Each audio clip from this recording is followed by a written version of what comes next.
A higher than usual number of people in the UK died last year. The figure is nearly 660,000. It's below peak COVID levels, but it is still 9% higher than the year before the pandemic. It's one of the largest levels of excess deaths outside COVID in the last half a century, in fact. The term excess deaths means those above the 5-year average. Well, our head of statistics, Robert Cuff, joined me earlier here in the studio, and he began by outlining some of the contributing factors behind those numbers. It's a combination of COVID, which hasn't gone away, and that's running into the pandemic hangover and the problems that we're seeing in A&E, and it's starting to really come together in an unpleasant way in the most recent weeks especially. So, like, COVID hasn't gone away. Right? First, it probably was involved in about 30,000 deaths last year. Now, that's far lower than the pandemic, but it's still running at a pretty high level. But it's only one of the many problems. That's what's different to the pandemic here, is when it was like the leading standout cause. In addition to that, we're seeing more heart deaths. Now, part of that is COVID itself. If you've had an infection, you're at higher risk after that. But some of it is missed care during the pandemic, and I think we can show those numbers to the audience now. The number of people who came in to start blood pressure during the pandemic, and you see that grey area in the air, that big drop in the middle of the screen, that's the first lockdown.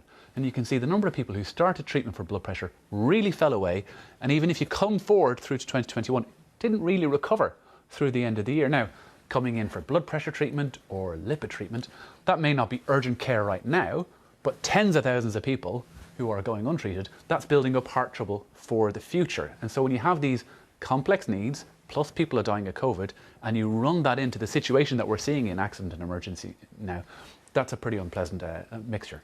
Let's just focus on that last factor, accident and emergency, because the Royal College of Emergency Medicine the other day, they said there's something like 300 to 500 excess deaths a week happening because of the crisis in emergency care in the National Health Service.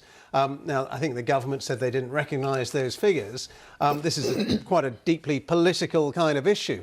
But does this play into these levels of excess deaths that we're seeing? Absolutely. And going back to the definition you gave at the start, excess deaths, it's not that we're seeing 300 to 500 people dying on a trolley in A&E. We're just seeing more deaths as a result of the problems. Now, the figure, as you say, is contested, but it's probably not too controversial. There's a study back in about 2016 that looked at people who waited for more than, say, 8 hours in A&E, and it looked at their risk of dying in the next 30 days. And so if you multiply that risk by the number of people who are going through very long trolley waits in hospital at the moment, that's how you get to this figure of the kind of couple of hundred a week. So it's contributing. It's probably not doing it all on its own, but the trouble is, you have a couple of hundred coming from that, you have a couple of hundred coming from COVID, you wrap them together, especially in winter, with that cold snap we saw in December, the arrival of flu as well.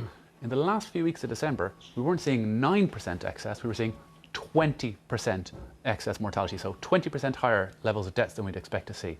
So this is getting pretty urgent now, and with all of these factors contributing, it's going to be a pretty hard one to grip.